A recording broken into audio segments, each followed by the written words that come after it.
Здравейте, пътешественици, мистици и изследователи! Продължаваме трилогията за свещеният енергиен триъгълник в Родопите, който е между трите енергийни точки – Кръстова гора, Караджов камък и Белинташ. В миналата серия посетихме считаното за най-злокобното от тях място, което според местните хора носи нечиста енергия и затова избягват да говорят за него.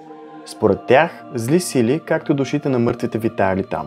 Именно Караджов камък се счита за порталът към светът на мъртвите. Вярва се, че всяко от трите места е свързано с определена енергия и има своето собствено предназначение. В днешната серия се връщаме крачка назад и се спираме на надморска височина от 1396 метра, на мястото, където се вярва, че може да се докоснеш до Твореца. Именно днес, намирайки се на Кръстов връх, ще се опитаме да навлезем в света на боговете. Преданията разказват, че в сърцето на Родопа планина именно тук точно е заровена частица от кръста, на който е бил разпънат Христос. Подгответе се за още едно пълно видео по темата, в което съм се постарал да събера цялата налична информация. И да, това е мястото, където усетих доста осезаемо енергията. Ако получавате някаква стойност от видеята и труда, който съм вложил в тях, може да ме подкрепите, като харесате и се абонирате за канала с камбанката. Също така, може да посетите една от най-големите български фейсбук групи "Красиви места от България", в която може да споделите вашите снимки и видеа от цялата страна. Линк ще намерите в описанието. Благодаря, а сега започваме с Кръстов връх и светът на боговете.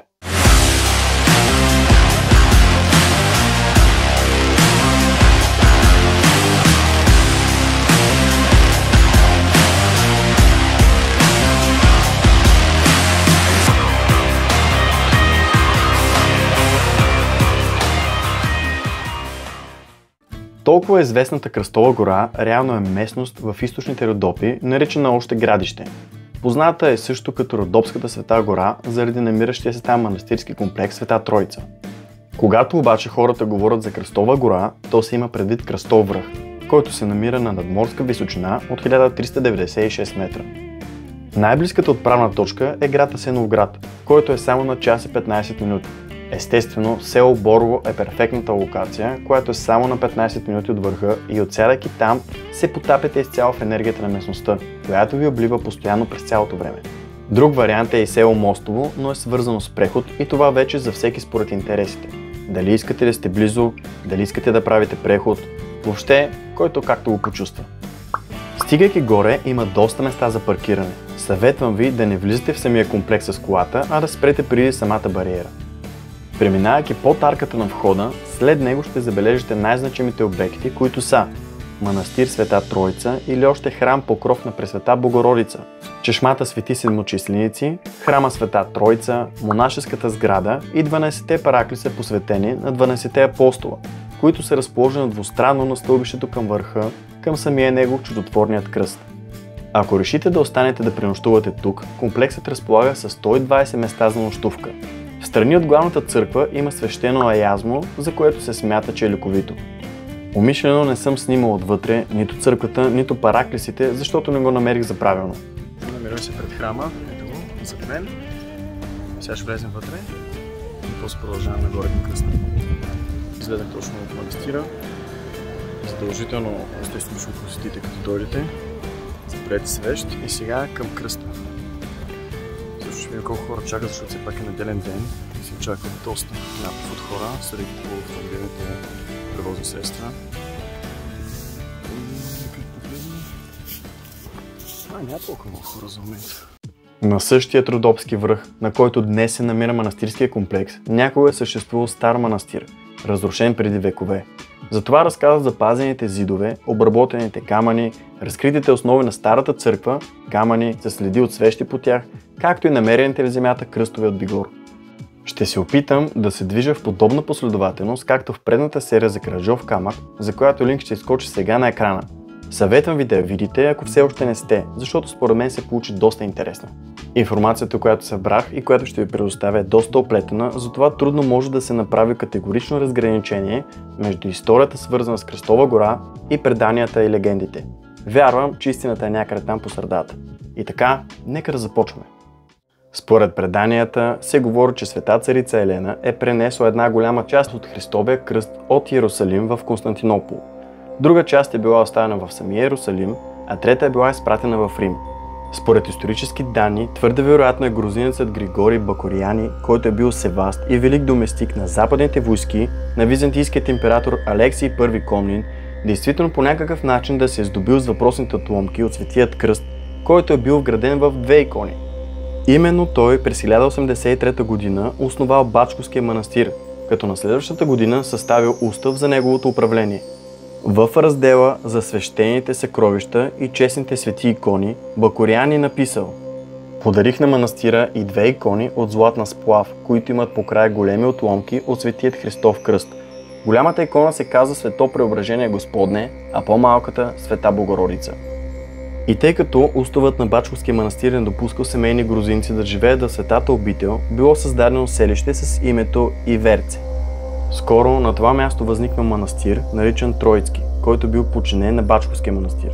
Всяка година на празника Кръстов ден, голямата икона на Преображение Господне била отнасена от Кръстова гора в Бачковския манастир, където престоявала на всенощното бдение, а на другия ден, след литургията, пак била връщана в Троицкия манастир. До края на 12 век Троицкия и Бачковския манастир били поддържани предимно от грузинци. След падането на България под османско робство и особено след настъпилото разделно време в тази част на Родопите, в началото на 15 век, когато нахули ордите на Али Паша, изплашените монаси от Кръстова гора побързали да скрият в земята скъпоценната икона с отломките от Светият кръст Господен. При нападението монасите били изклани, а църквите и сградите ограбени, осквернени и опожарени. До средата на 17 век в Родопите, макар и под османска власт, християнството процъфтявало. Имало множество църкви, манастири, свещеници и монаси. От втората половина на 17 век и през първата половина на 18 век настъпил най-трудният период в историята на родопските християни – втората масова ислямизация, която поставила на изпитание физическото оцеляване на християнското население в Родопите. Всички църкви и манастири в средните Родопи били разрушени, а свещениците и монасите избити. В продължение на повече от 100 години християните съхранявали своята православна вяра, въпреки унищожените храмове и липсата на свещеници. По това време бил разрушен и манастирът Света Троица и повече от монасите му били избити. На Кръстов връх поклоненията обаче не престанали, макар че не било възобновено нищо, напомнящо на разрушения манастир, защото всички околни села били ислямизирани, а върха бил собственост на мюсюлмани. Макар че Кръстова гора след 1878 година остава в пределите на източна Румелия и след 1885 година в границите на България, а Смолянско под османска власт, поклонниците рискували живота си, като преминавали границата, въпреки трудностите, за да достигнат до Кръстов връх. И така стигаме до 1933 година, през която в село Борово пристигнал Йордан Стойчев Дрянков, наричан още брат Йорданчо. Роден е в село Ковачевица, Гоце Делчевско. От малък е бил много религиозен, като се отказа от светските изгоди и земното благополучие. Изключително беден, но не и в душата. Също така, извънредно скромен и честен човек, който е бил готов да понася всякакви унижения заради Господ. Доста често получавал и видения. Това е човекът, посочил Кръстова гора като свято място в Родопите. А понякога се държал доста странно и неразбираемо за околните, като юродствал. За тези от вас, които не знаят, понятието юродив представлява светец, приел по Божие призвание подвига юродство заради Христа, което е особено висша степен на християнско подвижничество, свързано с пълно себеотричане. След една нощ, прекарана на Кръстов връх, той получил видение, в което му била разкрита историята на мястото. Историята гласи, че на този връх се издигал голям манастир, в който се пазила частица от кръста Господен, на който е бил разпънат Исус Христос. Преди това, тази частица, която е била прикрепена към кръста или от нея е бил направен кръста, се е съхранявала в султанската съкровищница в Цариград, днешен Истанбул. Обаче, руски цар научил за това и изпратил пратеници с богати дарове за султана, като им поръчал: когато султанът поиска и той да ви даде подаръци за мен, вие му кажете, че вашият цар не иска нищо друго, освен дървеният кръст, който е научил, че се пази във вашата съкровищница. Така е станало, пратениците изпълнили заръченото от царя и султанът им дал исканият кръст. В момента, в който майката на султана научила за това, му рекла: какво си направил? Знаеш ли, че този кръст крепеше властта ти и силата ти? Пусни потери да хванеш пратениците и си го вземи обратно максимално бързо. Султанът веднага изпратил хора, но те не могли да хванат пратениците, защото когато узнали, че ги търсят, те веднага променили пътя, по който трябвало да се върнат и се отправили към средните Родопи. В манастира на връх Кръстов те предали на монасите кръста и заминали за Русия с идеята, че някой ден ще се върнат за него. Но не след дълго манастирът бил нападнат от турците и разрушен до основи, а монасите избити и обезглавени. Малко преди всичко това да се случи, те успели да скрият кръста в подземното манастирско скривалище.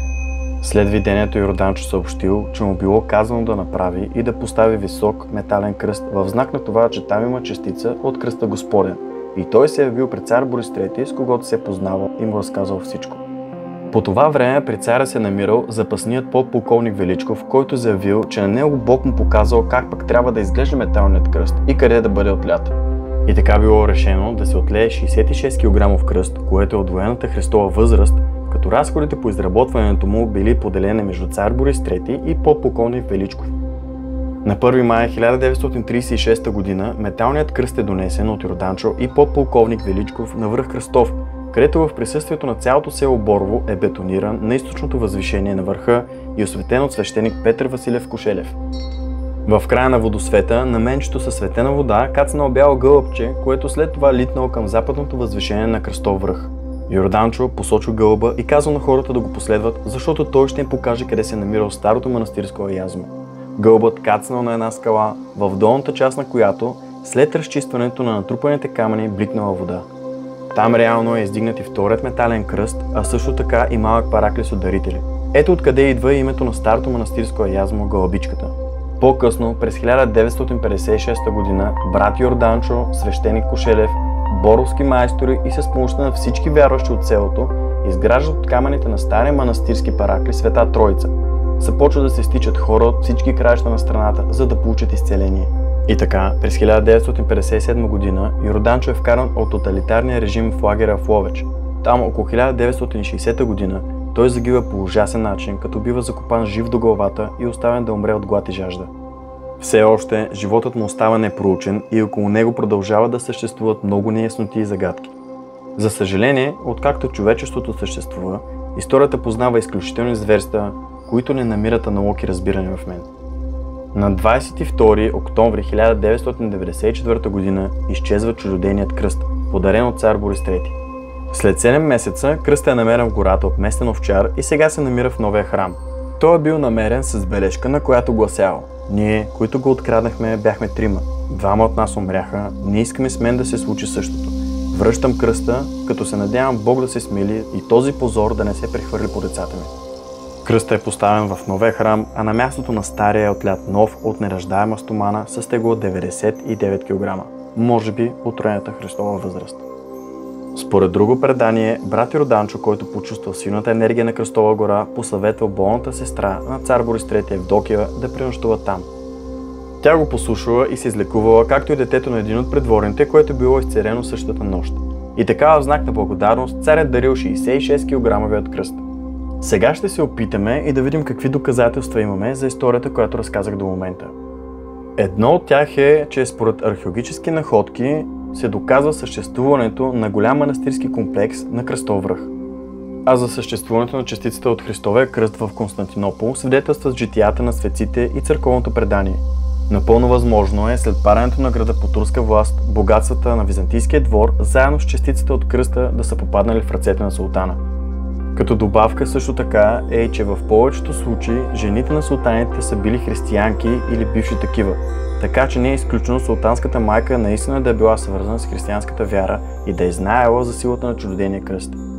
До 1677 г. е засвидетелствана тенденцията сред руските царе да пращат пратеници до султанския двор в Истанбул, за да спечелят приятелството му. Не е изключено именно при едно такова посещение да е поискана частицата от дървения кръст. Според други археологически данни, слаби следи от мегалитен строеж в северната част на източното възвишение ни дават основание да допуснем, че върха е бил укрепен, или пък стария манастир, който се е издигал тук, е имал някакви укрепени пунктове за отбрана. И както може би се досещате, за съжаление не е направено задълбочено изследване, а в момента това вече е невъзможно, тъй като след масовото строителство на Кръстов връх не могат да се направят повече археологически разкопки. Според вярванията, всеки, който търси просветление и изцеление, идва тук да приспи на 13 срещу 14 септември, защото именно тогава желанията се сбъдвали. И по традиция, за да могат всички да видят Светия кръст, свещеника, който обслужва литургията, го повдига, т.е. въздвижва над главите на вярващите.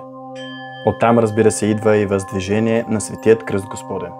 По време на това нощно бдение, на събралото се множество се моли за здраве и благоденствие пред построената на входа църква покров на Пресвета Богородица. Говори се и че Светият кръст свети в сияние, но не всяка вечер, а когато се случи. Също така се говори и че когато преспиш там, единственото, което се иска от теб е да запомниш всичко, което видиш на сън. Казват монасите от Кръстова гора. Изцеление може да бъде постигнато само след нощ прекарана на Кръстова гора. Ще ти се даде свише и сила да преодолееш препятствията, които всеки един от нас има пред себе си. Съществуват много вярвания, че когато посещавате Кръстов връх, трябва да се обличате по определен начин, или пък да сте боси, или пък да сте гладни. И още какви ли не други странности, които срещнах. Единствено от изброените неща, събуването и ходенето бос ще ви заземи, но това се случва абсолютно на всяко място в природата. Но може би тук действието е усилено от самата енергия, която мястото излъчва. Разбира се, няма 100% доказателства за това, кое действа и кое не.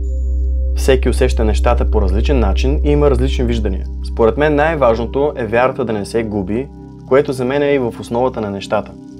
Дали ще става въпрос за вяра в изцеляване от някакви болести или пък вяра в собствените ви възможности, за да постигнете нещо, към което се стремите, или да докажете нещо на себе си или на другите, няма абсолютно никакво значение.